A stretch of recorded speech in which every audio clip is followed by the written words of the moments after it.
Students, good morning to all of you. I welcome you in my YouTube channel Let's Discuss, and today we will discuss the blueprint of class 10th. Student, let me tell you about the blueprint because you must have this word off and on. Blueprint is a photographic plan, and it will help you to get good marks, or it will help you to achieve something. सो ये जो photographic plan है ना, if you don't know about this और if you start anything without knowing it, so I think it will be very difficult for you to achieve your aim. So this is why uh, I thought that I should make a video on this. Although you must have known about it, your teachers they must have told you about this earlier, because very short time is left. Anyways, I am telling you about this. So ये 10th class का जो blueprint है, as you can see, इसमें ना सबसे पहले section A reading skills, ये 20 marks का है. रीडिंग स्किल्स जो है वो 20 मार्क्स का है. और इसमें पहला जो है वो डिस्कर्सिव पैसेज आएगा आपका, वो भी 10 मार्क्स का. डिस्कर्सिव पैसेज जो आएगा वो आपका 10 मार्क्स का आएगा. और डिस्कर्सिव पैसेज क्या है? डिस्कर्सिव पैसेज ये है कि इसमें ना कोई एक टॉपिक नहीं होता, ये ना फ्लिप करता है. जैसे कोई एक बात चल रही है तो दूसरे पैराग्राफ में कोई दूसरी बात शुरू हो जाएगी. यानी एक पूरा ना सिस्टम नहीं है. जैसे एक बात चलती है तो वो एक ही टॉपिक पे चलती है. तो डिस्कर्सिव का मतलब होता है कि वो from one topic to another it keeps switching, वो स्विच करता रहता है. इसे डिस्कर्सिव पैसेज कहते हैं. और ये आपको you have to be very careful while doing it. तो पहले आपको समझना है. इसका मैं आपको तरीका बताता हूँ. देखिए, कुछ सबके अपनी अपनी स्ट्रेटजीज़ होती हैं डिस्कर्सिव पैसेज करने की या हर चीज़ करने की. So I am telling you my strategy. आप पूरा पैराग्राफ ना पढ़िए पहले आप. यानी अगर वो बहुत ज़्यादा लॉन्ग पैराग्राफ है ना तो फिर वो बहुत टाइम कंज्यूमिंग होता है.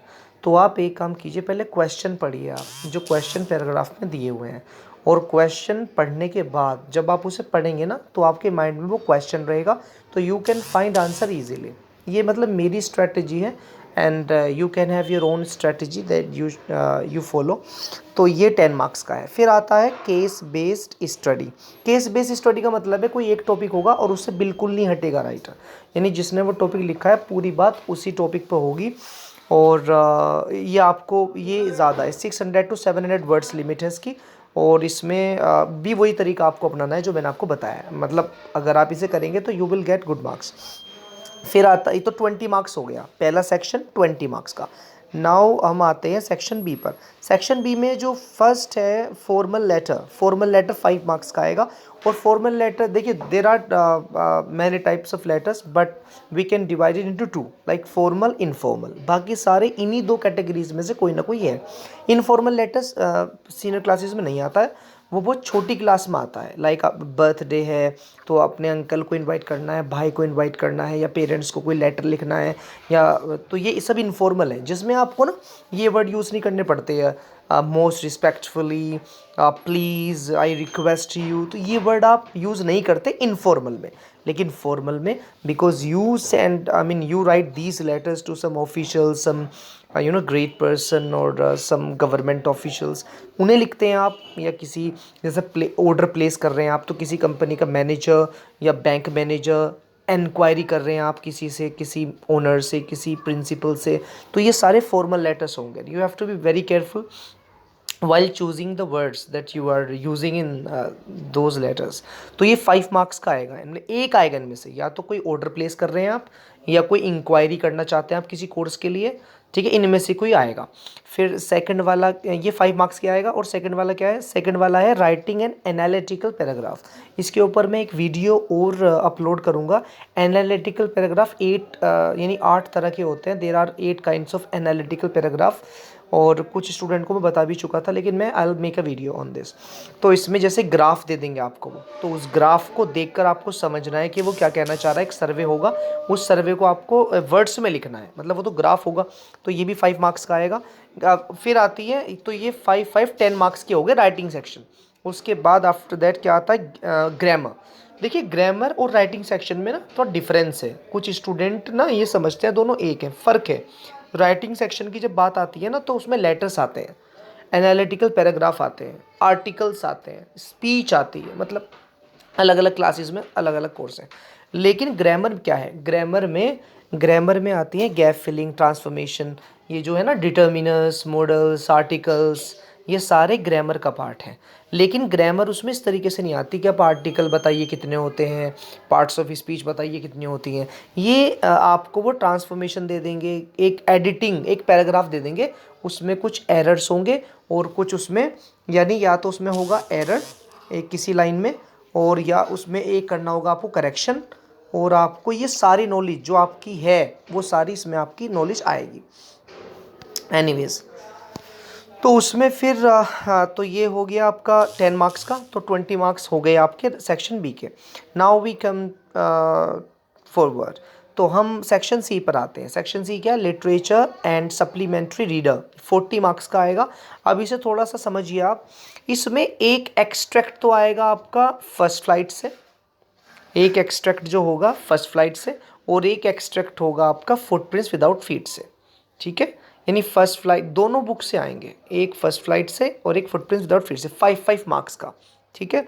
और फिर तो 5 मार्क्स का हो गया, वन एक्सट्रैक्ट फर्स्ट फ्लाइट, फिर फुटप्रिंट से 5 मार्क्स का, और 4 शॉर्ट आंसर टाइप क्वेश्चंस आएंगे उसमें आपके 4। अब ये 4 कैसे आएंगे, 2 जो आएंगे वो आएंगे फर्स्ट फ्लाइट से, यानी 2 आ गए फर्स्ट फ्लाइट से आपके, और 2 किससे आ गए आपके, 2 आ गए आपके फुटप्रिंट्स विदाउट फीट से। यानी जो 2 इसमें जो 4 शॉर्ट क्वेश्चंस है ना, ये इस तरीके से आएंगे। फर्स्ट फ्लाइट जो है ना उसमें 2 चीज़ें हैं, प्रोज और पोइट्री, तो 2 क्वेश्चंस तो आ गए प्रोज से और 2 आ गए पोइट्री से। इट मीन्स फर्स्ट फ्लाइट से 4 शॉर्ट क्वेश्चन आएंगे और ईच कैरीज 3 मार्क्स, तो 3 4 इज 12, तो 12 मार्क्स का जो आएगा, जो शॉर्ट क्वेश्चंस आएंगे फर्स्ट फ्लाइट से ही आएंगे। उसके बाद आप चलिए 2 शॉर्ट आंसर टाइप क्वेश्चंस किससे आएंगे, फुटप्रिंट्स विदाउट फीट से, तो 2 इससे आएंगे, तो ये कितने हो गए, 3 2 से 6, ठीक है। तो 6 फुटप्रिंट्स विदाउट फीट से 6 मार्क्स के, और 12 मार्क्स के किससे हो गए, फर्स्ट फ्लाइट से। उसके बाद 1 लॉन्ग क्वेश्चन आएगा, 1 लॉन्ग क्वेश्चन आएगा आपका फर्स्ट फ्लाइट से, और 1 लॉन्ग क्वेश्चन आएगा फुटप्रिंट्स विदाउट फीट से। And you will have a choice, यानी जो 1 लॉन्ग क्वेश्चन फर्स्ट फ्लाइट से आएगा ना, you will get 2 questions, 2 question, you will get 2 questions from first flight and you have to do only 1 out of them, आपको 1 question करना है। और ऐसे ही फुटप्रिंट्स विदाउट फीट से 2 क्वेश्चंस आएंगे और उसमें से आपको एक करना है। आई होप यू अंडरस्टूड, और if you have any query तो you can contact me. I hope that you will I mean take benefit from this video.